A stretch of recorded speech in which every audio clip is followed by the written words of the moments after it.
қызымды домбыраға бердім, бір қызымды қобызға бердім. Сонда барас кісілер айтты, адасам деген өйстіп адасады екен ғой деп, музыка деген харам ғой деп. Домбыраға берсем, бұл дәстүрлі ән.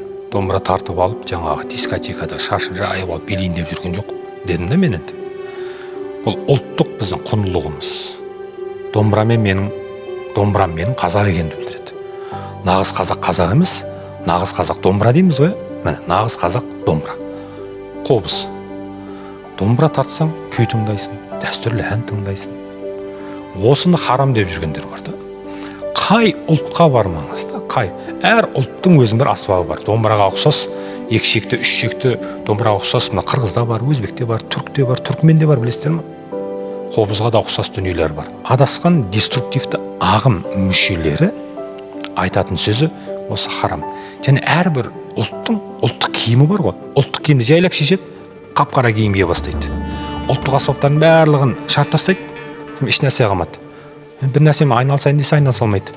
Анау жаңағы Османлы маршы бар, соның ішінде барабан қолданған, тағы бір екі аспап қолданған, ана сарбаздарға рух беру үшін. Домбыра дұрыс емес дейтін адамдар домбыраның не екенін түсінбейді деп айтамын негізі. Мәнін, мағынасын, ол жердегі шертіліп жатқан дүниенің. Ақсақ Құланың оқиғасын білетін шығарсыздар, сол қысқаша айтатын болсақ, мен анау ұлының қаралы хабарын жеткізген адамның аузына қорғасын құяды ғой. Құям дейді ғой, яғни. Сол үшін домбырамен жеткізеді. Сол уақытта мен емес қой, домбыра ғой дейді, домбыраға қояды. Сол домбыраны, қаралы оқиғаны тартып, шертіп, жеткізе білген адам өнер иесі. Соны тыңдап отырған патшаның өзі соны түсінді да. Ешқандай ләм-мим сөз болған жоқ ол жерде. Домбыра деген осы. Домбырадан айырылатын болса, қазақ болмай қалады ол кезде. Сол үшін де біздің аспаптарымыз, ұлттық құндылықтарымыз одан қашпау керек.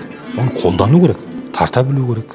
Мен ойлаймын, мектепте жаңа әртүрлі пән бар ғой. Мен жеке пікірім ғой енді. Осы домбыра дегенді кіргізіп қою керек деп. Әрбір оқушы домбыра тарта білу керек. Ары қарай жаңағы суып салма ақын болып кете ма, домбыраны жақсы тартып, ары қарай жаңағы өнер академиясы дей ма, соны оқып кете ма өзі біледі. Бірақ домбыра тарта білу керек қой деп ойлаймын да негізі. Осы ұлттық аспаптарды мектептерге енгізген дұрысырақ деген менің жеке пікірім.